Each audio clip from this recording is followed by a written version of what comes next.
안녕하세요. 기업 탐방 중심의 독립 리서치 아리스입니다. 8월 29일 방송에서 못다한 이야기 출발하도록 하겠습니다. 우선 영상을 시청하시기 전에 구독과 좋아요, 알람 설정 한 번씩 부탁을 드리겠습니다. 그리고 댓글도 한 번씩 남겨주시길 거듭 당부를 드리겠습니다. 자, 이번 영상에서 보실 체크포인트 3가지, 그 중에서 첫 번째는 일단 수소와 관련된 이슈라고 보시면 되겠습니다. 국내 최대 규모의 수소산업 전시회인 H2 및 2022 행사가 8월 31일부터 9월 3일까지 열리게 될 예정입니다.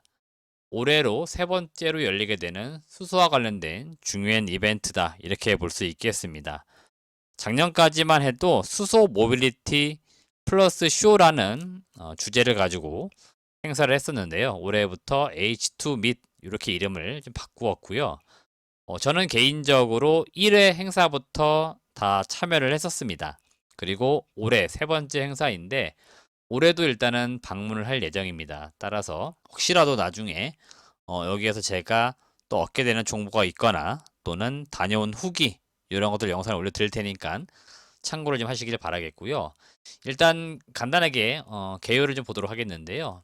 이번 전시회에서는 여기 보시면 수전의 설비, 그 다음에 탄소 포집, 이런 것들은 수소를 생산하는 데 있어서 중요한 기술들입니다. 그래서 이와 관련된 기업들 48개 기업, 그리고 수소 충전소, 수소 탱크 등 저장 또는 운송 분야에 대략 한 75개 기업, 그리고 모빌리티, 연료 전지 등 수소를 어떻게 활용할 것이냐, 그 다음에 이런 것들을 어떻게 제품을 만들어낼 것이냐, 이런 기업들 한 68개 기업이 참여를 해서 총 240개 정도 되는 기업이 참여하는 것으로 알려져 있고요. 해외 기관과 기업도 16개 국가 65개 기업이 참여하는 것으로 현재 알려져 있습니다. 전체적으로 매년 참가하는 기업 수가 증가를 하고 있습니다. 그만큼 이제 수소 산업이 커지고 있기 때문에 이 산업으로 들어오고 있는 기업들, 참여하고 있는 기업들이 늘고 있다, 이렇게 보시면 되겠고요. 뭐 몇 해 전부터 오래도록 준비해 왔던 기업들도 있고 최근에 이제 발을 담근 기업들도 있는데요. 여튼 이제 많은 기업들이 이런 행사가 있으면 주로 이런 행사에서 어떤 걸 하느냐, 신제품을 선보인다든지 또는 신기술이 나왔으면 그런 것들 설명회, 이런 것들 비슷하게 합니다. 그래서 자사의 제품도 브리핑도 하고 자랑도 하고 이런 자리가 바로 이런 전시회다, 이렇게 보시면 되겠고요. 그래서 이제 각각의 밸류 체인, 그 다음에 경쟁 구도, 우리는 이제 투자자이기 때문에 이런 것들을 한 번씩 확인할 수 있기 때문에 이런 행사를 통해 가지고 뭐 개별 기업 또는 주요 산업 이런 것들 좀 체크를 하시기를 바라겠습니다. 그리고 가장 중요한 건 이런 전시회는 늘 영업 자리입니다. 영업의 장이기 때문에 이번에 이 조직위원회 그리고 대한무역공사가 참여 기업 그 다음에 해외 바이어 간에 무역 거래가 이루어질 수 있도록 지원도 해주고, 그 다음에 업무 협약, MOU 맺는 것들 이런 것들도 진행을 할 계획이라고 합니다. 그러면은 아마도 요 행사 뭐 전에도 나올 수 있고요, 또 행사 중, 그 다음에 행사 후에도 나올 수 있는 이슈들이지만 결국에는 이런 어떤 전시회를 통해 가지고 많은 것들이 이슈화가 됩니다. 그리고 이게 뉴스화가 되면서 또 주식시장에는 또 긍정적으로 작용을 하기 때문에 이번 전시회를 통해서 또 수소와 관련된 기업들이 또 시장에서 주목을 받을 수 있을지 한번 관심 있게 보시길 바라겠습니다. 제가 방송에서는 여러 차례 말씀을 드렸습니다. 제가 이제 워낙에 이 수소 산업에 제가 관심을 가지고 있고요. 그래서 이쪽 산업이 커진다는 것에 대한 저는 확신을 가지고 있습니다. 그래서 제가 이와 관련된 많은 이야기들, 기업들 누차 말씀을 드렸어요. 여기에 참여하는 기업들이 결국 소위 말하는 10배거 기업들, 10배씩 가는 기업들이 나오기 때문에 우리가 이런 기업들을 주목하자, 이러한 말씀으로 계속 드리고 있는 것들이니까 단기적으로 쳐다보지 마시고요. 이 수소라고 하는 산업이 어떻게 계속해서 커져 나가는지 이러한 것들을 한 번씩 지켜보시길 바라겠습니다. 지금 보시는 화면은 이번에 전시회에 참여하는 기업들 중에서 상장 기업 위주로 이제 뽑아놓은 자료입니다. 그래서 여기 보시면 애경 케미칼, BMT, 범한 퓨얼셀, 두산 퓨얼셀, 효성, 현대자동차, 일진하이솔루스, 그리고 뭐 고려아연, 포스코그룹, 상하프론테크, S퓨얼셀, 뭐 EST, 워닝 머티리얼즈 이렇게 국내에 상장되어 있는 기업들이 이번 행사에 또 많이 참여하기 때문에 개인적으로는 아마 이렇게 상장되어 있는 기업들 중심으로 다녀올 것 같습니다. 따라서 이 기업들 제가 다녀온 이후에 뭐 새로운 내용이 있다든지 또는 여러분들이 아셔야 할 내용이 있다면은 그런 걸 전달하는 영상을 제가 한번 다시 만들어 가지고 브리핑을 드릴 수 있도록 하겠습니다. 두 번째 체크 포인트는 제주항공이 그 유상증자 결정을 한 공시 내용이 있었습니다. 26일 나온 공시 내용인데요.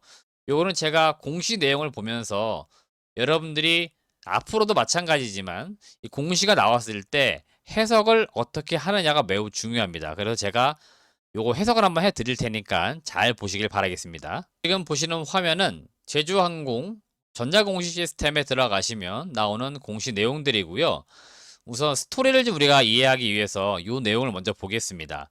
8월 19일에 조회 공시 요구 공시가 떴습니다. 그래서 이 내용을 눌러보시면 어떤 거냐면 제주항공이 주주배정 유상증자를 추진한다고 보도기사가 나온 겁니다. 그래서 거래소에서 제주항공에게 이거 어떻게 된 거냐 확인을 요구한 내용이에요. 그래서 이렇게 보도된 내용을 조회 공시 요구했는데 바로 그날 공시를 했습니다. 여기 나온 내용을 보시면 주주배정 유상증자 추진 언론 보도와 관련해서 재무구조 개선을 위한 다양한 방안을 검토하고 있으나 현재까지는 구체적으로 결정된 바가 없다. 이렇게 이야기했고요. 확정되는 시점 또는 1개월 이내에 재공시하겠다. 이렇게 이야기했습니다. 여기에서 일단 우리가 한번 눈치를 챘어야 됩니다. 보시면 다양한 방안을 검토 중에 있다라고 이야기했습니다. 그래서 만약에 이게 사실이 아니면 이 보도기사가 사실이 아니면 관련 없다 이렇게 공시할 건데 진행 중에 있다, 검토 중에 있다 이야기했기 때문에 최소한 재무구조 개선하기 위해서 무언가 공시거리가 나오겠구나. 이렇게 우리가 한 번 정도는 이해를 하고 있었어야 됩니다. 그게 유상증자가 됐던 또는 전환사채 발행이 됐던 뭐 BW 신주 인수권부 사채 발행이 됐던 무언가 회사 입장에선 돈이 필요하기 때문에 이러한 공시가 나올 수 있겠다. 이걸 우리가 체크를 좀 한 번 정도는 했어야 됩니다. 그 이후에 일주일이 딱 지난 시점에 유상증자 결정 공시가 드디어 떴습니다. 그래서 그 내용 제가 이제부터 말씀드릴 테니까 잘 들어보십시오. 우선 이 유상증자라고 하는 것들은 시장에서 악재냐 호재냐 이걸 먼저 판단하셔야 됩니다. 통상 유상증자는 악재로 작용을 합니다. 반면에 무상증자는 대부분 호재로 인식을 합니다. 이게 어떤 차이냐면은 유상증자는 주주들로 하여금, 그러니까 투자자들로 하여금 돈을 내서 주식을 발행해 주는 거고요. 무상증자는 돈을 받지 않고 주식을 주는 겁니다. 그래서 완전히 극명하게 갈리는데요. 유상증자는 회사가 돈이 부족하기 때문에 어떻게든 돈을 좀 더 끌어당기기 위해서 진행하는 거고요. 무상증자는 재무구조가 좋을 때 하는 겁니다. 회사가 재무구조가 좋은 상태에서 진행을 하는 거기 때문에 시장에다가 우리 회사 지금 상황이 좋아요. 이렇게 이야기하는 거고요. 유상증자는 우리 회사 지금 상황이 좋지가 않아요. 이렇게 이야기를 해주는 거예요. 그래서 공시를 기본적으로 이해할 때는 이렇게 구분 지으시면 되고요. 그럼 유상증자가 무조건 나쁜 거냐? 그렇진 않아요. 그래서 그 내용을 봐야 된다는 얘기입니다. 우선 자금 조달 목적 여러분들이 이걸 항상 잘 보십시오. 여기 보시면 좀 간단하게 써놓긴 했는데요. 시설 자금에서 3,200억 정도를 일단은 필요합니다. 그 다음에 돈이 들어오면 이 시설 자금으로 쓸 겁니다. 라고 했는데 이 시설 자금이 뭔가 봤더니 기사가 이미 나왔어요. 여기 기사 내용을 보시면요. 유중을 통해 조달한 자금은 차세대 항공기 도입 등 시설 자금으로 활용할 방침이다. 그래서 내년부터 순차적으로 B737-8 기종 40대를 도입할 건데 이를 기반으로 아시아나항공을 인수한 대한항공에 이어서 국내 2위 항공사로 자리매김할 거다. 그래서 지금 상황은 좋지가 않은데 미래 지향적으로 봤을 때 여객 수요는 다시 회복될 거고 코로나 이런 것들은 끝나가기 때문에 새로운 기종의 비행기를 도입하겠다. 그래서 여객 수요가 늘어나면은 그거를 우리가 대응하려고 하는 건데 자금이 좀 부족하다. 이런 이야기를 하는 겁니다. 그래서 이 자금 조달 목적이 사업적으로 명확한 목표가 있을 때 그때는 문제가 될 게 저는 없다라고 보는 사람 중에 하나예요. 근데 이런 경우들이 있습니다. 여기 자금 조달 목적이라 해놓고 여기 채무 상환, 그러니까 빚 갚으려고 유상증자라는 경우들이 있습니다.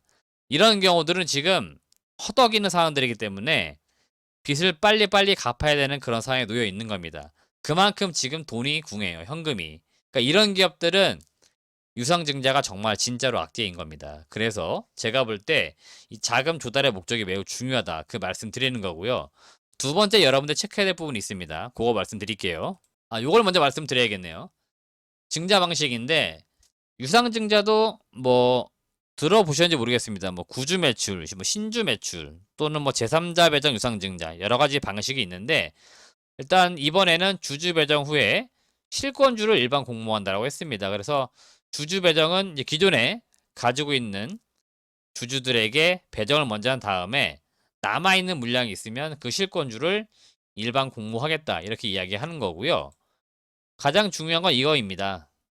예정 발행가액입니다. 이게 지금 확정가액은 아니지만 한 주당 11,750원의 주식을 발행하겠다 이렇게 이야기한 겁니다. 이게 왜 중요하냐면 요거 공시가 나오기 전에 주가가 16,650원이었습니다. 그러니까 이 공시가 나오기 전에 금요일 날 주식시장에서 종가에 매수하신 분들은 한 주당 16,000원 정도의 주식을 매수한 건데 유상증자에 참여하시는 분들은 한 주당 11,750원의 주식을 주겠다라고 하는 겁니다. 그러면 일반적으로 바보가 아닌 이상 한 주를 사는데 16,000원 주고 사는 게 유리합니까? 11,750원을 주고 사는 게 유리합니까? 당연히 11,750원을 주고 사는 게 유리한 겁니다. 그래서 통상적으로 유상증자를 하게 되면 기존 주주들을 바보로 아는 것처럼 여겨지기 때문에 안 좋게 인식을 하는 건데요. 16,000원 대비했을 때 11,750원 할인율이 30%입니다. 그러니까 30% 할인해가지고 기존 주주들에게 주식을 먼저 배정을 해주겠다고 한 거기 때문에 기존 주주분들 입장에서는 평단가를 내가 낮추려고 했었다. 그러면 시장에서 주식을 사지 마시고요. 유상증자를 차라리 참여하십시오. 그게 나아요. 이게 좀 더 유리한 겁니다. 만약에라도 지금 유상증자를 진행하기 전에 주식이 너무 떨어져가지고 11,750원보다 더 떨어진다. 그러면 그냥 거래되고 있는 주식을 사시면 됩니다. 근데 그게 아니고 주가가 안 떨어진다. 그러면 11,750원에 유중을 제가 볼 때 받을 필요는 있습니다. 그래서 평단가를 낮춰 놓으실 필요는 있겠다. 이 말씀 드리는 거고요.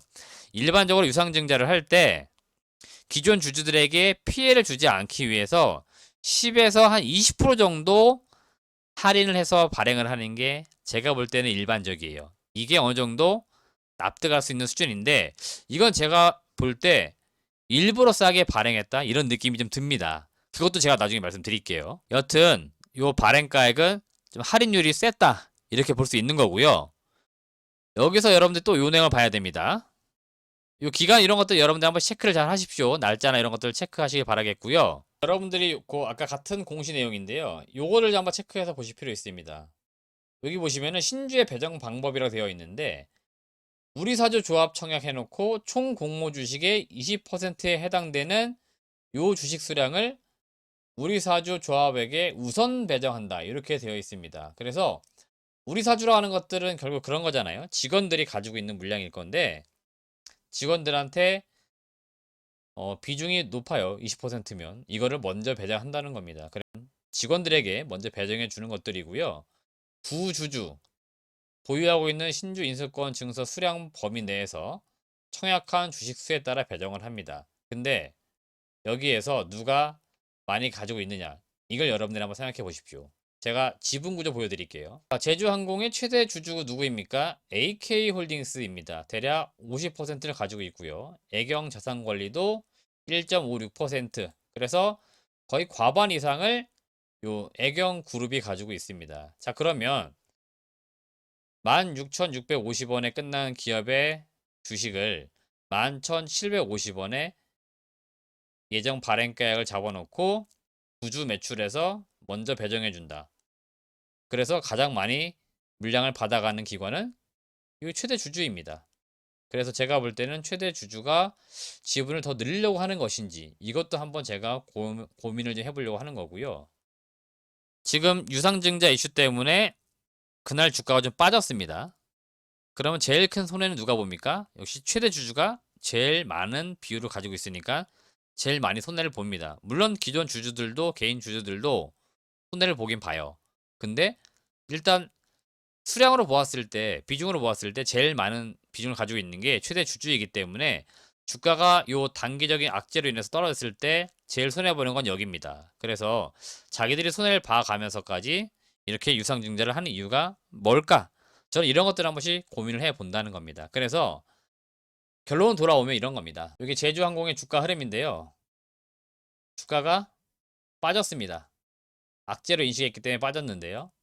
장기적으로 볼 때 이렇습니다. 비행기를 새로 도입을 하고 여객 수요는 늘어난다는 건 실적이 다시 좋아질 만한 여지가 있다는 겁니다. 그러면 결국 이 기업이라고 하는 것들은 몇 해에 걸쳐서 사업이 안 좋을 수 있습니다. 하지만 다시 좋아질 경우에 정상화될 경우에는 주가가 다시 올라갈 수 있다는 겁니다. 그래서 제가 볼 때 이 주가가 당분간 좀 더 내려왔다가 올라갈 수는 있어요. 횡보도 할 수 있고요. 하지만 근본적으로 이렇게 다시 올라갈 수 있는 무언가 제주항공이 만들고 있다. 그거는 새로운 비행기를 도입을 해서 여객 수요를 어느 정도 대응을 하겠다. 이거인 것 같습니다. 그리고 제주항공의 실적을 한번 체크를 해 보시길 바라겠습니다. 제주항공이 여전히 마이너스를 기록을 하고 있는데요. 실적 놓고 보시면 분기 단위 끊어서 보시면 적자폭이 점점 줄고 있습니다. 지난 2분기에 실적이 많이 줄어들었고요. 그리고 3분기 전망치이긴 하지만 마이너스 157억. 네, 좀 더 줄어들 것으로 전망이 되고 있습니다. 계속 마이너스 폭이 줄어들다가 어느 순간 플러스로 돌아서는데 기업의 주가가 가장 많이 올라가는 시점이 언제냐? 적자를 기록하다가 흑자로 돌아설 때 주가가 바닥에서 턴어라운드 하면서 급격히 쭉 올라가는 경우들이 굉장히 많다. 그래서 제주항공은 아마도 그런 걸 기대하고 있는 것은 아닌가. 개인적으로 그런 생각이 들고요. 정보가 좀 빠르다는, 해석이 빠르다는 기관들 매매 패턴을 보십시오. 최근에 좀 담고 있습니다. 이 구간인데요. 이들도 유상증자 한지 몰랐을 수 있어요. 근데 적어도 8월 19일 날 요때입니다. 요때는 어떻습니까? 유상증자 가능성 있다라고 이야기했잖아요. 근데도 사요. 그러니까 유증을 할 줄 알았음에도 불구하고 샀다는 것들. 이런 것들도 한 번씩 우리가 고민해 보자는 겁니다. 그래서 제주항공이 만약 이대로 주가가 빠질 것이냐? 제가 볼 땐 그렇지 않다는 겁니다. 결국에는 실적이 좋아질 거다. 그러면 다시금 주가는 올라갈 수 있는 힘을 만들기 때문에 제주항공을 투자하시는 분들은 이제 그렇게 보시길 바라겠고요. 제주항공이 이번에 첫 번째 빠따인 것 같은데요. 진에어도 그렇고 뭐 티웨이항공도 그렇고 다 재무 구조가 안 좋아요. 그래서 비슷한 이슈가 나올 수도 있다. 이런 것들도 한 번씩 여러분들이 체크를 하시길 바라겠습니다. 자, 세 번째 이슈는 결국 아리백 뭐 재생에너지 관련된 이슈라고 보시면 되겠는데 이게 이제 명확한 수치 통계 데이터로 지금 나오고 있는데요. 국내 대기업 같은 경우에 대략 한 10곳 중에서 3곳 정도가 고객사들로부터 재생에너지 사용을 요구받고 있다라고 합니다. 그러니까 앞으로 너네가 만드는 제품들은 대부분 다 재생에너지를 이용해서 만들어 이렇게 하고 있는 겁니다. 그렇게 안 만들면은 나 너네 물건 이제 구매 안 할 거야 이렇게 이야기하는 겁니다. 그거는 고객사들이 재생에너지 사용을 강요를 많이 하고 있다는 겁니다. 결국 갑과 을의 입장에서 볼 때 갑이 우선입니다. 뭐 삼성전자가 예를 들어서 지금 아리백 가입이 안 돼 있는데 너네 반도체 아리백으로 뭐 재생에너지 만든 거 아니잖아. 화석연료나 뭐 원자력, 뭐 천연가스 이런 것들에서 만든 전기로 제품 만든 거잖아. 너네 거 안 쓰겠어.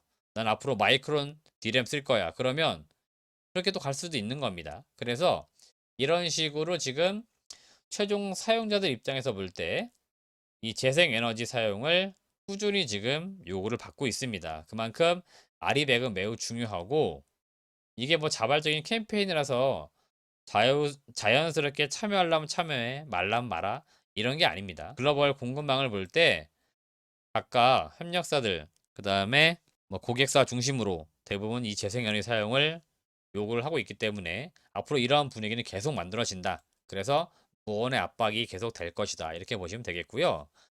우리나라는 결국 이 재생에너지 비중이 너무 낮아요. 그래서 태양광, 풍력, 해외 쪽에서는 투자가 지금 많이 이루어지고 있고 우리나라 기업들 기술이 좋다 보니까 수주를 따내고 있는데 국내가 지금 투자가 늦습니다. 정책적으로 뒷받침이 늦어요. 그래서 이런 것들은 제가 볼 때 빨리 좀 추진이 돼야 된다. 그 말씀 드리는 거고요. 혹시 이거 기사 내용을 보셨는지 모르겠습니다. 26일 중국에서 경기 부양한다고 뭐 발표를 했는데 여기에 태양광 풍력 투자에 1324조 원을 투자한다라고 또 발표를 했습니다. 그래서 유럽, 그다음 미국, 이제 중국까지 태양광, 풍력, 수소, 재생에너지 쪽 투자 이야기 하고 있기 때문에 이쪽은 중장기적인 성장이 지속된다. 이게 제 개인적인 의견입니다. 그래서 태양광 관련돼서 하나솔루션, 현대에너지솔루션, 뭐 풍력 관련돼서 CS 윈드, 삼강 M&T, 동국 SNC 뭐 이런 기업들 계속 좋아지는 거 우리가 인지해야 됩니다. 따라서 저는 개인적으로 여러 차례 말씀드렸는데요. 여러 기업 분산 투자하지 마시고요. 본인이 좋아하는 기업, 제일 안정적인 기업 딱 한 기업만 꼽아가지고 계속 보유한 상태에서 몇 년 동안 가지고 가십시오. 그게 제가 볼 땐 수익을 더 크게 낼 수 있는 방법입니다. 뭐 태양광 갔다가 풍력 갔다가 왔다 갔다 한다라고 될 건 아니에요. 특정 한쪽 섹터, 한쪽 종목만 집중 투자할 필요는 있겠다. 근데 그게 성장을 지금 하고 있는지는 반드시 우리가 주주니까 체크를 좀 해야 됩니다. 뭐 3년, 5년 동안 가지고 있는데 사업적인 내용을 체크를 안 하면 안 됩니다. 그래서 제가 볼 땐 그런 내용을 체크를 해 나가면서 해당 종목들을 보유하셔라. 그 말씀을 드리는 것들이니까 제 투자 의견을 참고하셔가지고 조금 중장기 투자를 하셨으면 좋겠다. 그 말씀을 드리겠습니다. 오늘 방송에서는 S퓨얼셀이라는 기업을 말씀을 드렸습니다. 가격 전략은 뭐 방송의 어떤 특성상 좀 제시를 좀 해야 되기 때문에 제가 이렇게 말씀을 드렸는데 사실 S퓨어셀도 상당히 성장성이 있는 기업입니다. 그리고 심지어 흑자 기업이에요. 성장성이 있다고 실적이 적자가 아닌 기업입니다. 이 기업은 연료전지를 만드는 업체인데 제가 기대하는 건 사실은 안타깝지만 국내는 아닙니다. 국내는 조금 규모가 작아요. 그래서 국내보다는 해외 쪽인데 일단 중국에서 조금씩 터질 게 좀 나오고 있습니다. 그리고 혹시 주말간 이런 뉴스 보셨는지 모르겠습니다. 한중 경제장관 회의를 화상으로 개최했습니다. 여기에서 아주 구체적으로 탄소 중립 이야기가 나왔고 신성장 동력 중에서 수소를 딱 꼽았습니다. 그래서 한국과 중국이 이 수소 관련된 사업들을 하게 됐을 때 수혜를 볼 수 있는 기업 찾아봤는데 이미 S퓨얼셀은 JV 설립해서 진행 중에 있습니다. 중국의 모 기업과 지금 사업을 진행한 지가 벌써 3년째예요. 그래서 이 기업이 여기에서 좀 주목해 볼 필요 있겠고 유럽은 몇 년 더 걸립니다. 근데 유럽 쪽에서도 체코, 덴마크, 이탈리아 이런 쪽에서 뭐 테스트 되고 있는 것들이 일부 있습니다. 그래서 여기에서도 역시 터질 것들은 있다.